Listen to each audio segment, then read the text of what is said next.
This week, I want to tell you about the worst version of hybrid that I've heard about so far.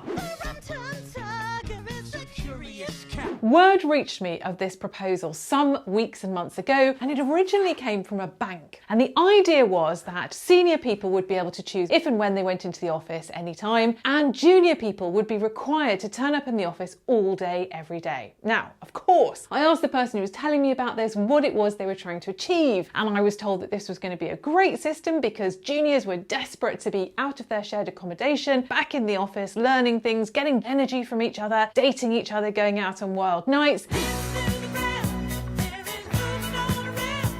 And that senior people could be trusted to make the right judgment about whether they needed to be there or not. And I guess it really, really blew my mind as a proposal. And what I'm hearing now as it's being rolled out in practice in some law firms, some banks, some financial organisations, and even perhaps at some of the tech companies is the reality of how it is or isn't working. The first thing to note is that it seems to generally be more comfortable as an idea to people who are older in the workforce, perhaps the people that we would usually call the boomers, who are reasonably relaxed about an idea of hierarchy and the idea of a reward, that people who have done more years of service can be trusted, should have more responsibility, and that those who are more junior need to be managed and looked after better. It seems though to sit very uncomfortably with their Generation X, sort of 40-somethings, my sort of age managers who feel that this perhaps doesn't feel very fair, it doesn't feel very equitable, it feels rather blunt in terms of, is this about the job that you do? Is this about where you're more productive? Or is this just about a sort of reverse presenteeism? And is there perhaps a motivation for some managers whose, I don't know, partners and kids are a bit bored of their shit jokes and don't talk to them much, that actually having a pool of people just waiting for you to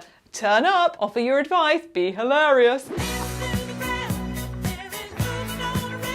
could be quite appealing. It's also not very appealing to those people who are being defined as junior. This is a generation who in their childhood, everyone got a commendation at sports day. Everybody got some sort of certificate. So this kind of inequality doesn't sit terribly well with them. It feels pretty uncomfortable. Some of them said, well, I wouldn't go and work for a place like that. And also it depends on who you're defining as junior. I heard from a PA this week who works for 9 different people across a financial services firm who said this is bullshit. She's working for all these people who never go to the office. She's then commuting all of this time when she can't sort out their broken Zoom links and all their appointments when they need her. And then she's having to pay someone else to walk her dogs because she's not there to do it herself.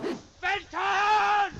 Oh, Jesus Christ. She's an absolute nonsense, and frankly, they can do one because she's going to go and look for another job. So if your organisation is trying this, of course you should be sending this video around. I don't think it's the best way of making it work. I think it could be, in fact, the worst interpretation of this amazing opportunity to make the world of work a bit better.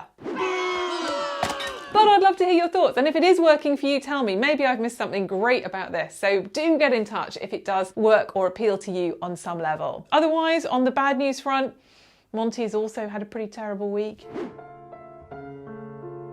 Next week, we're going to be talking about meeting in person, the rules and etiquette, business travel. It's all very exciting. I'm off to Wales. Who would have thought?